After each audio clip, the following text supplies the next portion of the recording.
సహోదరి సహోదరులారా, మీకు శుభవార్త. 2025 సంవత్సరంలో మొత్తం 365 అంశాలను మీతో పంచుకోబోతున్నాము. జనవరి 1వ తేదీ నుండి ప్రతిరోజు ఒక అంశము మరియు దానికి సంబంధించిన వాక్యమును పంచుకుంటాము. దయచేసి ఆ వాక్యములను వినండి, ధ్యానించండి మరియు ఆశీర్వదించబడండి. దయచేసి సబ్స్క్రైబ్ చేయండి మరియు మీ స్నేహితులతో పంచుకోండి. ధన్యవాదాలు.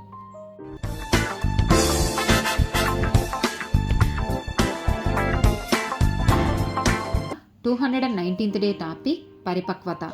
మొదటి కొరింథీయులకు రాసిన పత్రిక 14వ అధ్యాయము 20వ వచనం. సహోదరులారా, మీరు బుద్ధి విషయమై పసిపిల్లలు కాక దుష్టత్వము విషయమై శిశువులుగా ఉండుడి, బుద్ధి విషయమై పెద్దవారలై ఉండుడి. హెబ్రీలకు రాసిన పత్రిక 5వ అధ్యాయము 11 నుండి 14 వచనాలు. ఇందును గూర్చి మేము చెప్పవలసినవి అనేక సంగతులున్నవి గాని మీరు వినుటకు మందులైనందున వాటిని విశదపరచుట కష్టము. కాలమును బట్టి చూచితే మీరు బోధకులుగా ఉండవలసిన వారై ఉండగా, దేవోక్తులలో మొదటి మూల పాఠములను ఒకడు మీకు మరలా బోధింపవలసి వచ్చెను. మీరు పాలు త్రాగవలసిన వారే గాని బలమైన ఆహారము తినగలవారు కారు. మరియు పాలు త్రాగు ప్రతి వాడును శిశువే గనుక నీతి వాక్య విషయములో అనుభవం లేనివాడై ఉన్నాడు.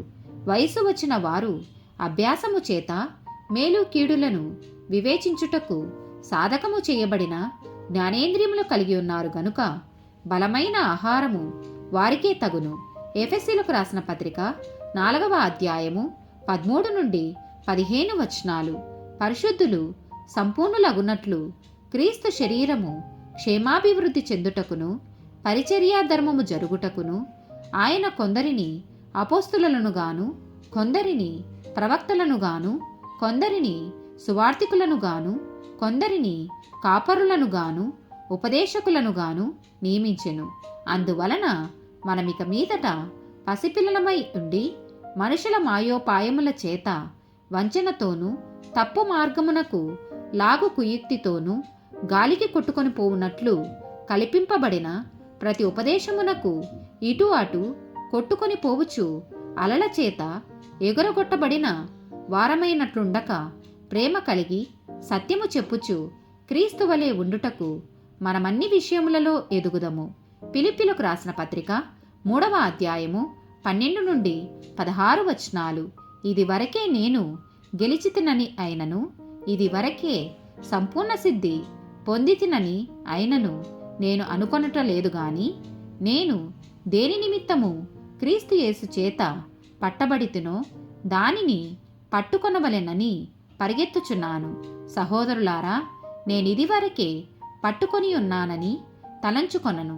అయితే ఒక్కటి చేయుచున్నాను, వెనుక ఉన్నవి మరచి ముందున్న వాటి కొరకై వేగిరపడుచు క్రీస్తు యేసు నందు దేవుని ఉన్నతమైన పిలుపునకు కలుగు బహుమానమును పొందవలెనని గురియొద్దకే పరిగెత్తుచున్నాను.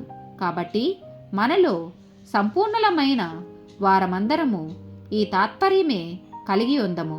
అప్పుడు దేని గూర్చి అయినను మీకు వేరు తాత్పర్యము కలిగి ఉన్న ఎడల అదియు దేవుడు మీకు బయలుపరచును. అయినను ఇప్పటి వరకు మనకు లభించిన దానిని బట్టియే క్రమముగా నడుచుకొందము. మొదటి పేతురు రాసిన పత్రిక 2వ అధ్యాయము 1 నుండి 3 వచనాలు. ప్రభువు దయాళుడని మీరు రుచిచూచి ఉన్న ఎడల సమస్తమైన దుష్టత్వమును, సమస్తమైన కపటమును, వేషధారణను, అసూయను, సమస్త దూషణ మాటలను మాని క్రొత్తగా జన్మించిన శిశువులను పోలిన వారై నిర్మలమైన వాక్యమును పాల వలన రక్షణ విషయములో ఎదుగు నిమిత్తము ఆ పాలను అపేక్షించుడి.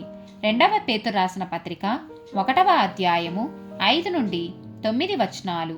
ఆ హేతువు చేతనే మీ మట్టుకు మీరు పూర్ణ జాగ్రత్త గలవారై మీ విశ్వాసమునందు సద్గుణమును, సద్గుణమునందు జ్ఞానమును, జ్ఞానమునందు ఆశానిగ్రహమును, ఆశానిగ్రహమునందు సహనమును, సహనమునందు భక్తిని, భక్తియందు సహోదర ప్రేమను, సహోదర ప్రేమయందు దయను అమర్చుకొనుడి.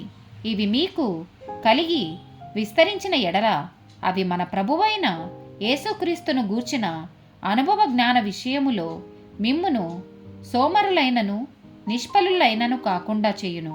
ఇవి ఎవనికి లేకపోవునో వాడు తన పూర్వ పాపములకు శుద్ధి కలిగిన సంగతి మరచిపోయి గురుటివాడును దూరదృష్టి లేని వాడునగును. యాకోబు రాసిన పత్రిక 1వ అధ్యాయము 3-4 వచనాలు. మీరు నానా విధములైన శోధనలలో పడినప్పుడు అది మహా ఆనందమని ఎంచుకొనుడి. మీరు సంపూర్ణులను అనునాంగులను ఏ విషయములోనైనను కొదవలేని వారునై యుండునట్లు ఓర్పు తన క్రియను కొనసాగింపనీయుడి. ఆమెన్.